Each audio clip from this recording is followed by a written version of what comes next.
Bismillahirrahmanirrahim. Assalamualaikum warahmatullahi wabarakatuh. Bapak Ibu, perkenalkan saya Estina Ekawati dari BPGP DIY. Saya akan melakukan simulasi pengisian SKP pada fitur pengelolaan kinerja di PMM. Sebagaimana kita ketahui bahwa di tahun 2024 ini guru dan juga kepala sekolah baik ASN maupun non-ASN diharapkan untuk melakukan perencanaan SKP dan juga nanti di dalam pelaksanaan dan juga penilaian pada fitur pengelolaan kinerja di PMM. Ya, Bapak Ibu, untuk masuk ke PMM, Bapak Ibu bisa melalui versi web yaitu guru.kemdikbud.go.id ya. Nah, ini saya akan melakukan simulasi pengisian dengan akun dummy kami, Bapak Ibu ya. Jadi saya akan membuka akun dummy kami ya. Kemudian ini saya masuk sebagai guru ya. Saya akan mensimulasikan untuk pengisian guru dulu Bapak Ibu ya. Setelah masuk ke guru.kemdikbud.go.id, kemudian saya buka PMM, saya memasukkan akun. Jangan lupa Bapak Ibu, kita untuk masuk ke pengelolaan kinerja ini dengan menggunakan akun Belajar ID ya. Jika Bapak Ibu ada kendala dengan akun Belajar ID, maka bisa disampaikan ke pusat bantuan ya. Karena bisa jadi ketika kita klik di sini, maka akan terjadi error ya kalau akun belajar kita belum bisa masuk ke fitur tersebut. Contohnya ini ya. Nah, ini berarti kalau terjadi seperti ini, sementara sudah yakin bahwa ketika masuk itu kita menggunakan akun Belajar ID, maka silakan klik ke pusat bantuan ya. Kemudian klik pusat bantuan. Nah, nanti silakan di sana disampaikan nama lengkap, email, perihal, jenis penggunaan, dan lain-lain. Silakan ini diisi, kemudian nanti akan mendapatkan respon. Biasanya dalam waktu 3 harian ya Bapak Ibu. Mudah-mudahan semakin cepat, tetapi kalau misalnya sampai 3 hari belum terrespon, silahkan Bapak Ibu bisa mengulangi untuk menyampaikan ke sini, kemudian dikirim ya. Dan ini jam operasionalnya di hari Senin sampai Jumat pukul 9 sampai 18 Bapak Ibu. Saya lanjutkan. Ini saya masuk ke pengelolaan kinerja ya. Saya masuk ke pengelolaan kinerja. Tampilan di akun guru seperti ini Bapak Ibu. Pengelolaan kinerja guru periode 1 sampai 31 Januari ya. Nah, pengelolaan kinerja ini di bulan Januari sampai dengan bulan Juni. Jadi 6 bulan Bapak Ibu, periode 6 bulanan. Nanti di bulan Juli Bapak Ibu akan membuat lagi itu ya. Rangkaian pengelolaan kinerja terjadi 2 kali dalam setahun. Kalau misalnya Bapak Ibu klik selengkapnya, nah nanti akan diarahkan ke informasi-informasi ini gitu ya, terkait pengelolaan kinerja. Baik, saya klik mulai Bapak Ibu. Nah, di sini jika data Bapak Ibu belum sesuai, silahkan diedit ya, edit data ya. Mungkin namanya belum sesuai, status kepegawaian ya, kemudian pangkat dan golongan, ahli jenjang jabatan. Nah, nanti Bapak Ibu untuk penggunaan SKP ini disarankan dilakukan oleh ASN dan dianjurkan juga untuk non-ASN. Nah, untuk yang non-ASN seperti P3K, bagaimana untuk jenjang jabatannya? Ini menyesuaikan yang ada di kontrak kerja perjanjian Bapak Ibu ya, nanti bisa dicek di sana atau di My ASN. Silakan dilakukan sinkronisasi data. Jika sudah sesuai, kemudian simpan dan klik data sudah sesuai, ya. Nah, seperti yang ada di catatan ini Bapak Ibu, pastikan jenjang jabatan sesuai karena akan mempengaruhi perencanaan kinerja. Saat ini data hanya bisa diedit 1 kali saja ya, terutama di jenjang jabatan Bapak Ibu. Nah, kalau misalnya sudah diklik data sudah benar, ternyata kok masih salah, silakan melakukan sinkronisasi data di Dapodi kembali, kemudian ajukan ke pusat bantuan, ya Bapak Ibu. Nah, kemudian untuk masuk ke sini, silakan Bapak Ibu untuk memulai perencanaan memilih satu indikator dari pengembangan kompetensi yang ada di sini. Untuk indikator-indikator yang ada di sini disesuaikan dengan rapot pendidikan di sekolah Bapak Ibu. Prioritasnya adalah pilih untuk indikator yang masih berwarna merah atau kuning ya. Kalau memang di rapot pendidikan Bapak Ibu tidak ada warna merah, warna kuning, berarti tidak ada yang perlu prioritas diperbaiki, maka silakan meskipun sudah hijau itu dipilih. Nah, kebetulan akun saya ini tidak terhubung ke rapot pendidikan manapun sehingga semuanya berwarna sama gitu nggih Bapak Ibu. Ya, saya akan memilih untuk indikator disiplin positif ya. Saya ke pengembangan kompetensi. Nah, Bapak Ibu, saat ini kebetulan kita masuk ke indikator pengelolaan. Kalau kita cermati di sini mengarah pada butir-butir seperti ini ya, diawali dari meningkatkan kompetensi melalui peran sebagai partisipan kegiatan seminar ya, seperti ini. Kemudian coba saya kembali ya, saya misalnya ke indikator keteraturan suasana kelas, kemudian ke pengembangan kompetensi. Ternyata di sini pun juga masih ke indikator yang sama ya. Ini kita menunggu untuk ini juga sekaligus sebenarnya kita menunggu perbaikan bahwa masing-masing indikator itu akan diarahkan ke RHK yang sesuai. Namun demikian, meskipun di sini belum mengarahkan ke indikator yang mana untuk RHK yang sesuai, Bapak Ibu sudah tetap bisa mengisinya gitu ya. Jadi tidak perlu menunggu sampai tanggal 31 Januari nanti. Saya ulangi, ke penyusunan rencana kerja, saya akan memilih indikator disiplin positif, kemudian lanjut ke pengembangan kompetensi. Kalau kita belum memilih salah satu indikator, maka menu ini belum aktif, Bapak Ibu ya. Kemudian saya klik. Nah, di sini ada informasi dari poin yang kita buat ya, bahwa Bapak Ibu sesuai dengan Perdirjen GTK 7607 silakan nanti untuk perdirjennya dibuka nggih Bapak Ibu 7607. Ini butir-butirnya, kalau mau langsung ke butir-butir kegiatan apa saja ada di halaman PDF 32 ini. Poin pengembangan kompetensi. Di sana ada kategori kontribusi terhadap komunitas, kemudian kontribusi terhadap sumber belajar, kemudian non-pelatihan dan pelatihan serta pendidikan. Nah, ada 18 poin kegiatan yang bisa Bapak Ibu pilih. Tadi disampaikan bahwa memilih 32 poin per semester ya, minimal, lebih dari itu boleh.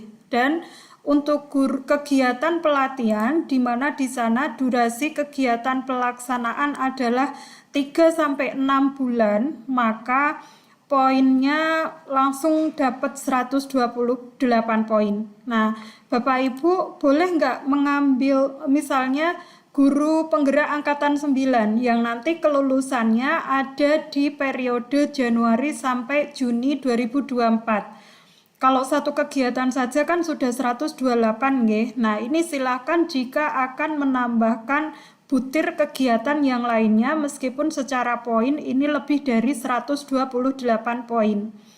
Pastikan bahwa kegiatan-kegiatan yang akan Bapak Ibu ajukan ini mampu Bapak Ibu laksanakan dan hasilnya bukti dukungnya nanti di sana misalnya perlu sertifikat atau laporan. Nah, silakan bukti dukungnya tersebut juga yang bisa Bapak Ibu dapatkan di periode tersebut.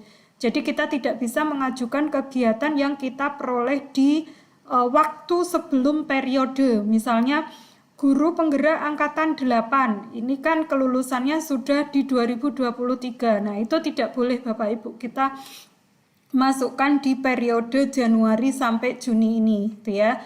Kemudian kita ke sini memilih kegiatan-kegiatan rencana hasil kerja sehingga total poinnya nanti ini terpenuhi 32 poin. Misal saya akan mengambil kegiatan seminar ya, sebagai partisipan kegiatan seminar, lokakarya, konferensi, simposium, studi banding lapangan. Ini termasuk seminar ini juga webinar nggih Bapak Ibu. Nah, di sini nanti bukti dukungnya adalah sertifikat ya, bukti dukungnya sertifikat. Nah, misal ini saya ambil satu kegiatan, di sini ada keterangan kurang 28 poin. Maka saya akan mencari poin kegiatan lainnya yang saya yakin saya bisa melakukan, gitu ya. Misal sebagai sebentar, saya pilih dulu Bapak Ibu. Ya, melalui peran sebagai peserta kegiatan pelatihan atau bimbingan teknis yang memperoleh sertifikat di bidang pendidikan ya. Nah, ini ternyata poinnya ada 8 poin Bapak Ibu ya, ada 8 poin. Misal saya yakin periode Januari Juni itu saya bisa mendapatkan 2 kegiatan. Nah, ini saya pilih 2 kegiatan. Masih kurang Bapak Ibu 12 poin, katakan saya juga sebagai penggerak komunitas belajar, gitu ya. Kemudian saya akan melakukan kegiatan-kegiatan di komunitas belajar saya. Nah, ini saya bisa mengambil poin ini, Bapak Ibu, mengambil indikator ini, ya. Meningkatkan kompetensi melalui peran sebagai penggerak komunitas belajar dengan mengadakan kegiatan minimal 3 kali.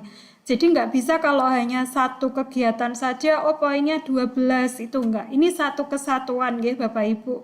Satu kesatuan. Jadi sebagai penggerak komunitas ini ya di rentang 6 bulan itu melakukan kegiatan minimal 3 bulan. Tuh, minimal 3 bulan. Nah, ini minimal melakukan 3 kegiatan di rentang waktu 6 bulan tersebut. Nah, sudah ya. Ini Bapak Ibu kalau misalnya, ini totalnya 56 Bapak Ibu, sementara tadi kan minimalnya 32. Nah, ini kalau ternyata pada saat pengisian Bapak Ibu ada kegiatan lain, boleh disimpan draft dulu ya. Nanti nggak akan hilang Bapak Ibu. Nah, kemudian kalau kita lanjutkan rencana kerja ya. Kita tadi sudah memilih indikator ini, yang disiplin positif, otomatis ini terblok.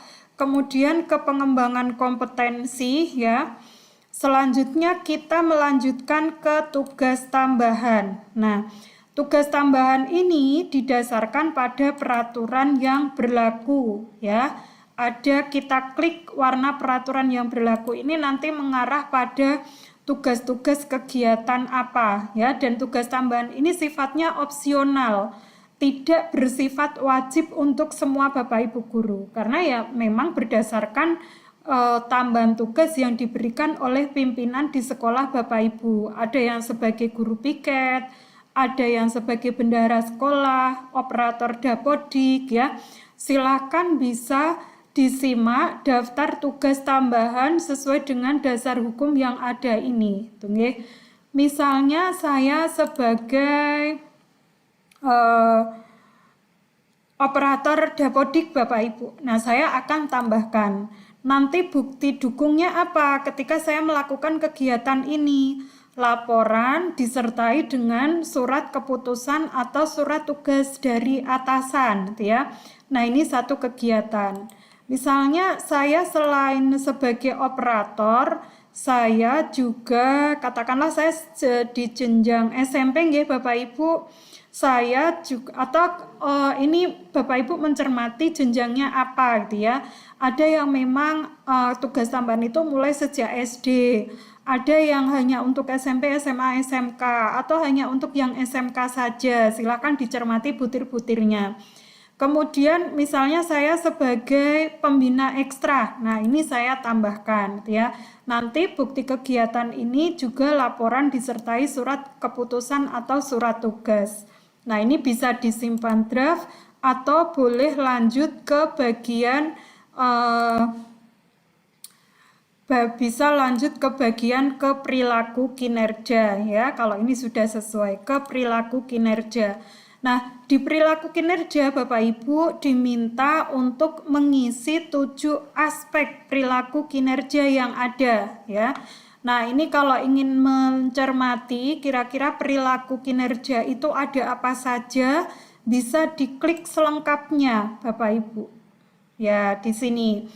Untuk berorientasi pelayanan itu ada indikator apa saja, nanti perwujudan perilakunya seperti apa. Nah, silakan Bapak Ibu bisa cermati dulu sebelum mengisi gitu ya. Itu nanti yang akan menjadi perhatian atasan untuk dinilai terkait dengan perilaku kerja Bapak Ibu di periode tersebut.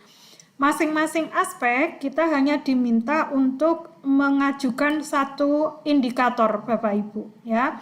Misal memahami kebutuhan peserta didik dan berusaha memenuhi caranya dengan mengidentifikasi kebutuhan ya. Kemudian untuk akuntabel, misal melaksanakan tugas dengan jujur, bertanggung jawab, cermat, disiplin dan berintegritas tinggi. Kemudian di sini menerapkan perilaku tersebut dalam kehidupan sehari-hari dengan memenuhi janji dan komitmen ya. Nah, ini kita isikan semua Bapak Ibu. Silakan dicermati dulu tadi ya pada bagian selengkapnya ini Bapak Ibu klik nanti akan muncul. Jadi dibaca-baca dulu sebelum melanjutkan ke pengisian sehingga ketika nanti ke pengisian itu Bapak Ibu sudah yakin akan mengajukan butir yang mana gitu ya. Misal loyal itu terkait menjaga nama baik. Cara menjaga nama baik gimana? Menyebarkan informasi positif. Adaptif apa? Misalnya berpikir proaktif, caranya seperti apa? Mengidentifikasi masalah dan solusi. Kolaboratif seperti apa? Bekerja sama. Bagaimana menerapkannya ya, misalnya bersinergi. Oke. Kemudian sesudah selesai mengisi di perilaku kinerja ini Bapak Ibu bisa ke rangkuman atau boleh disimpan draft dulu gitu ya. Nah, kalau masih mau mengubah silahkan, masih mau mengedit lagi. Ini nanti juga bukti dukungnya adalah ada yang hasil penilaian observasi, ada yang sertifikat ya. Silakan nanti dicek panduannya Bapak Ibu. Kegiatan tersebut bukti dukungnya apa gitu ya. Diklik di bagian cek panduan ini gitu ya. Ini adalah rangkuman kita bahwa Bapak Ibu nanti di dalam periode Januari sampai Juni ya terkait RHK ini targetnya adalah penerapan prinsip disiplin positif ya, penerapan prinsip disiplin positif. Kemudian di sini ada RHK-nya adalah meningkatkan praktek manajemen kelas. Kemudian target kualitasnya di sini juga sudah ada. RHK selanjutnya meningkatkan kompetensi melalui peran sebagai partisipan kegiatan seminar. Target kualitasnya sudah ada dan selanjutnya. Ini rangkuman berdasarkan dari isian kita tadi. Tetapi ya sudah nggih Bapak Ibu. Jadi di situ ada rangkuman dari awal kita mengisi tadi, memilih praktek pembelajaran sampai dengan keisian perilaku kinerja kita ya. RHK utama kita adalah meningkatkan praktek manajemen kelas yang fokusnya adalah penerapan disiplin positif sesuai dengan indikator yang kita ambil. Kemudian bisa lanjut ajukan Bapak Ibu. Pastikan bahwa data tadi sudah benar semua ya, yang kita isikan itu sesuai rencana kita. Karena ketika kita lanjut ajukan, itu nanti kita tidak bisa mengubah. Yang bisa mengubah adalah di dashboard kepala sekolah ya.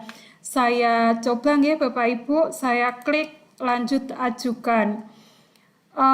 Atasan akan lanjut memeriksa, mohon diskusi dengan atasan terlebih dahulu atau simpan draft jika diperlukan. Jadi biar tidak bolak-balik sih, memang idealnya ketika mengisi itu duduk bersama antara guru dan kepala sekolah, kemudian membuat kesepakatan kira-kira dari rapot yang masih nilai rendah itu akan prioritas memperbaiki indikator yang mana, gitu nggih Bapak Ibu. Kemudian bisa klik ajukan. Nah, perencanaan ini sudah diajukan. Selanjutnya diskusi dengan atasan, persetujuan dan penyesuaian dari atasan, lanjut ke kesepakatan lalu laksanakan. Nah, ini kita bisa kembali ke beranda.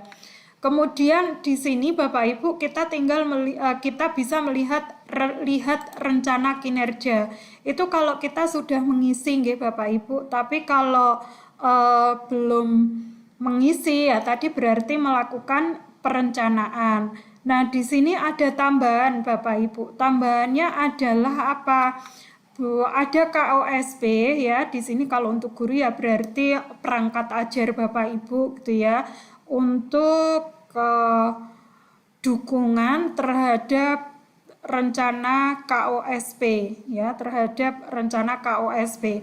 Jadi selain dari hasil kerja utama tadi mengikuti menjadi penggerak komunitas dan lain-lain, nanti Bapak Ibu ada tambahan yaitu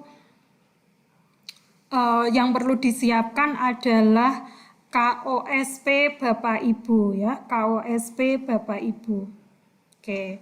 Nanti untuk kepala sekolah insya Allah juga demikian. Nah, untuk pengisian di SKP-nya kepala sekolah itu baru mulai ada rencananya di tanggal 15 ya Bapak Ibu, 15 Januari ini ya. Kemudian ke hasil kerja tambahan tadi, ke perilaku kinerja yang sudah Bapak Ibu susun tadi. Oke, sekarang saya akan ke akun kepala sekolah Bapak Ibu. Saya membuka PMM ya, akun kepala sekolah, pengelolaan kinerja. Ini sudah akun kepala sekolah ya Bapak Ibu. Nanti muncul ke perencanaan guru ya, perencanaan guru. Nah, saya klik ke perencanaan guru. Di sini sudah ada guru-guru yang daftar guru di sekolah kita ya, daftar guru di sekolah kepala sekolah tadi. Nah, mungkin Bu di tempat saya jumlah gurunya itu hanya 60, yang 2 ini sudah pensiun, atau misalnya Bu ternyata ini ada guru yang belum masuk ke akun saya padahal dia secara SK sudah di tempat saya. Caranya bagaimana?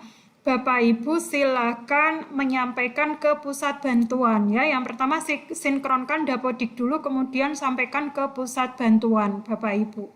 Oke. Nah, di sini di sekolah Bapak Ibu kepala sekolah ada 62 guru. Yang perlu disetujui 3, yang belum mengajukan 50, yang sudah disetujui 9 gitu ya. Nah, di sini tadi yang mengajukan adalah yang 23 Bapak Ibu. Tadi kalau akun guru kan ini sudah tidak bisa memperbaiki ya. Namun ternyata ketika diajukan mau melakukan perubahan. Nah, ini silakan dicek. Kemudian Bapak Ibu, kalau misalnya saya ternyata salah Pak, saya tidak akan mengikuti kegiatan seminar, saya akan mau menggantinya, atau saya ini batalkan saja Pak, bagaimana? Nah boleh, berarti ini dihapus, nggak jadi melakukan kegiatan ini gitu ya, ya hapus gitu.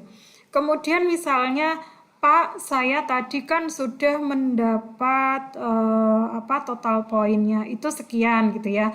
Saya kurangi saja Pak, tidak jadi 2 kegiatan untuk mengikuti BIMTEK. Saya kurangi saja karena saya sudah ini dari poin yang penggerak komunitas ini sudah 36. Nah, silakan melakukan penggantian di sini ya. Kemudian ini sudah disesuaikan ke 1 nggih Bapak Ibu, nanti secara jumlah insya Allah sudah sesuai, sudah minimal tetap terpenuhi minimal 32, 8 ditambah 36 ini. Nah boleh disimpan di draft ya, boleh disimpan di draft atau boleh lanjutkan tadi. Saya lakukan lagi nggih Bapak Ibu, tadi kan sudah sampai tahap itu ya, nah di sini bisa lanjutkan. Nah dilanjutkan. Nah ini ada penyesuaian dari atasan. Kalau misalnya mau mengganti ke poin yang lain ya monggo silahkan nanti tinggal diklik saja. Misalnya Pak saya mau berganti ke peserta pelatihan ya, pelatihan mandiri yang ada di PMM itu. Buktinya adalah sertifikat topik ya, ini dengan mengikuti dengan mengunggah aksi nyata sesuai dengan topik pelatihan mandiri yang diambil di PMM. Ini tadi untuk BIMTEK diganti dengan pelatihan mandiri di PMM ya, tinggal diganti aja. Boleh disimpan di draft, boleh ke hasil kerja tambahan. Nah ini juga boleh menambah, ternyata di periode tersebut guru juga ditugasi sebagai bendahara BOS misalnya Bapak Ibu ya, sebagai bendahara BOS. Nah ini bisa diklik kemudian simpan draft atau boleh lanjutkan ke perilaku kinerja ya, perilaku kinerja. Kalau masih mau ada penyesuaian monggo, kalau masih tidak berarti langsung ke persetujuan. Nah sesudah ini boleh kalau sudah sesuai semua nggih, sudah sesuai semuanya, kemudian tinggal klik di sini selain KOSP tadi juga ada tambahan rangkuman kehadiran nggih Bapak Ibu untuk pelaksanaan di sekolah itu seperti apa. Nah, ini diklik setujui Bapak Ibu. Setujui, oke. Nah, nanti di sini sudah di guru 23 tadi sudah disetujui. Saya kembali ke akun guru Bapak Ibu ya. Di akun guru saya tadi sudah disetujui oleh kepala sekolah, kemudian muncul sepakati ya. Sudah sepakat gitu ya, sudah sepakat, kita klik ke cek dulu tadi perubahan-perubahan dari kepala sekolah seperti apa gitu ya, apakah sudah sesuai dengan ajuan kita. Perilaku kerja sepakati ya, saya sepakat, kemudian sepakati. Nah di sini tinggal berarti perencanaan Bapak Ibu sudah dibuat, sudah disetujui sehingga tidak muncul menu perencanaan atau menunggu persetujuan tadi gitu ya, tapi sudah muncul ke ada pelaksanaan kinerja ya, ada lakukan observasi kelas, kumpulkan dokumen dan lain-lain. Nah untuk menu ini Bapak Ibu mungkin belum bisa terisi nggih, karena masih menunggu ya, masih menunggu isi dokumen. Misal saya kok nggak bisa mengisi dokumen ya, mungkin ada yang sudah, ada yang belum nggih Bapak Ibu. Untuk observasi nanti tinggal diikuti saja karena prioritas kita sampai 31 Januari ini, nanti juga masih ke penyusunan SKP dulu. Tapi jika menu di bagian observasi atau menu di bagian pengumpulan dokumen itu sudah bisa Bapak Ibu lakukan, monggo bisa sambil dicermati kira-kira kalau kegiatan ini saya perlunya dokumen apa gitu ya. Kebetulan untuk akun ini sudah bisa untuk observasi dan dokumen gitu ya, unggah dokumen. Karena memang sesudah disepakati Bapak Ibu selanjutnya melakukan tugas-tugas sesuai yang direncanakan tadi gitu ya. Kemudian untuk yang akun kepala sekolah bagaimana? Di akun kepala sekolah ya sudah disetujui. Nah, kemudian kalau kita ke beranda Bapak Ibu ya, Sudah bisa melakukan penilaian belum ya? Cek daftar guru. Ya ternyata saat ini untuk penilaian belum tersedia karena memang untuk penilaian rencana masih di bulan Juni nanti. Jadi ditunggu secara bertahap ya Bapak Ibu untuk menu-menu yang belum ada ya, untuk menu-menu yang belum ada. Nah, mungkin itu Bapak Ibu simulasi dari saya terkait pengisian penilaian pengelolaan kinerja di PMM baik oleh guru maupun kepala sekolah yang sementara ini kita baru fokus untuk bagian perencanaannya dulu ya. Insya Allah nanti secara bertahap kita buat tutorial untuk yang observasi, unggah dokumen, termasuk penilaian yang masih di bulan Juni nanti. Demikian Bapak Ibu dari saya, terima kasih, mudah-mudahan manfaat dan barokah untuk kita semua. Mohon maaf untuk hal yang kurang berkenan dari saya akhiri. Assalamualaikum warahmatullahi wabarakatuh.